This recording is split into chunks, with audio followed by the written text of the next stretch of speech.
Bonjour à tous, nous sommes le mercredi 8 octobre. Alors en fait, je suis tombée sur une vidéo tout à fait par hasard ce soir, parce que l'on est le soir, hein, mais vu qu'en ce moment j'ai pas mal de douleurs, donc c'est pas comme certaines personnes peuvent dire elle est H24 sur internet, c'est faux. Si vous saviez comme j'aimerais dormir, visiblement la copine Vénus, elle aussi, puis en plus là c'est la pleine lune, donc je vous dis pas. Donc c'est compliqué. Donc c'est pour ça qu'on est tard le soir ou tôt le matin. Voilà. Donc je suis tombée sur une chaîne qui s'appelle Civilisation et continent. Alors ça parle d'histoire, ça m'intéresse beaucoup bien sûr. Et là c'était sur le sujet de la traite des esclaves.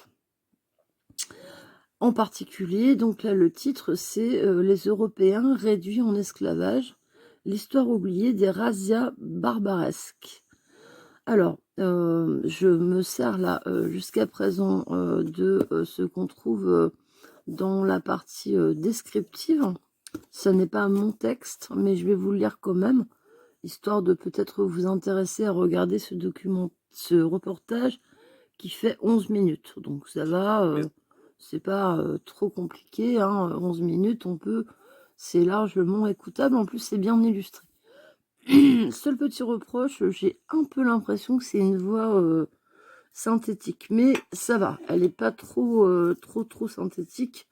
Maintenant, l'IA fait de mieux en mieux. Donc alors, on connaît bien la traite atlantique des esclaves, mais on oublie qu'entre le XVIe et le XIXe siècle, des centaines de milliers d'Européens furent capturés par des corsaires venus d'Afrique du Nord, depuis Alger, Tunis, Tripoli ou Salé. Alors Salé, c'est un port marocain. Les razzias barbaresques, c'est ainsi qu'elles s'appellent, frappaient navires et villages entiers pour alimenter les marchés aux esclaves.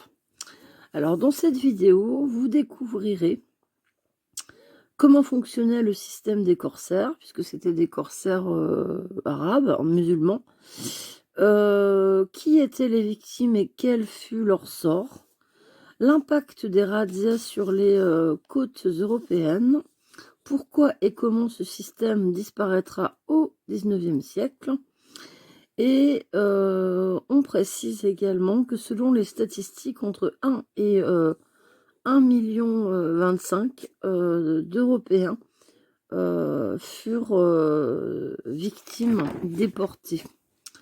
Alors ils servaient de domestiques, femmes de joie, les enfants qui étaient plus dociles étaient convertis d'office et entraient plus facilement dans la population.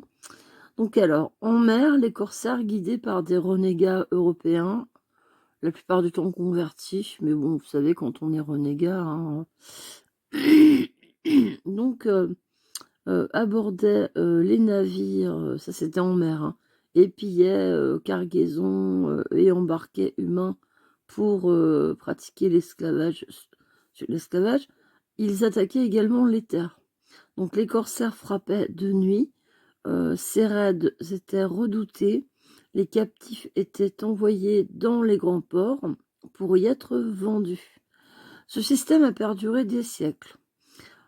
Espagne, Italie, France, Corse, même la Cornouaille anglaise, l'Islande. Vous vous rendez compte, ils sont allés jusqu'en Islande, hein.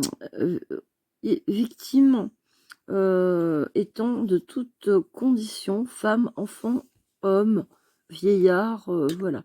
Évidemment, le prix que les Arabes musulmans en demandaient était bien entendu en fonction de la qualité des marchandises humaines.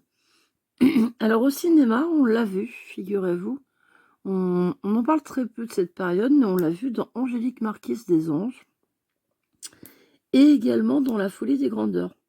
Donc parfois on pouvait racheter les captifs. Alors ça coûtait une fortune et surtout les captifs rendus à leur famille lorsque les familles réussissait à retrouver la trace et à réunir l'argent, tout le monde était traumatisé. Voilà.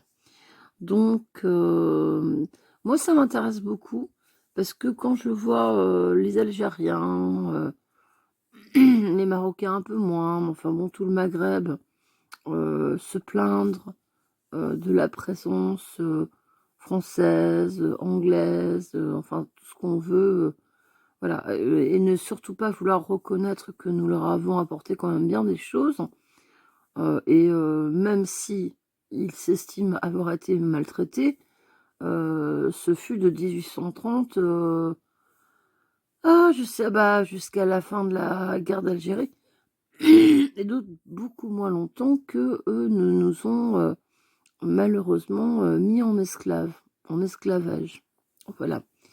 Donc c'est une partie très intéressante de l'histoire, assez honteuse, et je comprends qu'Algériens, Marocains, Tunisiens, et compagnie, parce que vous apprendrez aussi que la Turquie, bien sûr, enfin, tous les pays, du pourtour méditerranéen pratiquaient ce genre de razzia et d'enlèvement, qu'on appelait donc barbaresque. Donc c'est très intéressant. Je vais me pencher sur cette chaîne qui est un peu atypique parce que, elle parle des sujets qui fâchent un peu, hein, bien sûr. Donc là, ça c'était ma petite vidéo, de présentation, et ensuite je vais vous mettre, en onglet communauté, la vidéo en elle-même.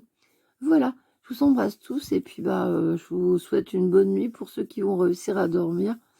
Moi, c'est pas gagné parce que, vous voyez, avec mon médecin, on abordait, le côté, je vous l'ai dit, hein, déjà, spondylarthrite ankylosante, où est l'air dans l'os, mais plus ça va, plus ça ressemble quand même à spondylarthrite ankylosante.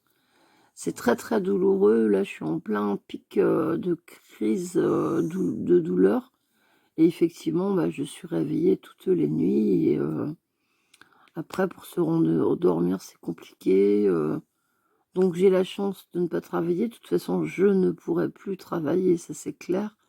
Donc du coup, quand Vanda est à l'école, que j'ai fait tout mon petit ménage, au ralenti, hein, parce on avance. Vous savez, j'ai toujours, je vous dis souvent, j'ai l'impression de vivre dans le corps d'une personne de 80 ans. Eh bien, je me permets, des siestes parce que je tiens plus debout. Voilà, voilà. Bon, bah, je vous embrasse et puis passez une bonne nuit les copains. À bientôt!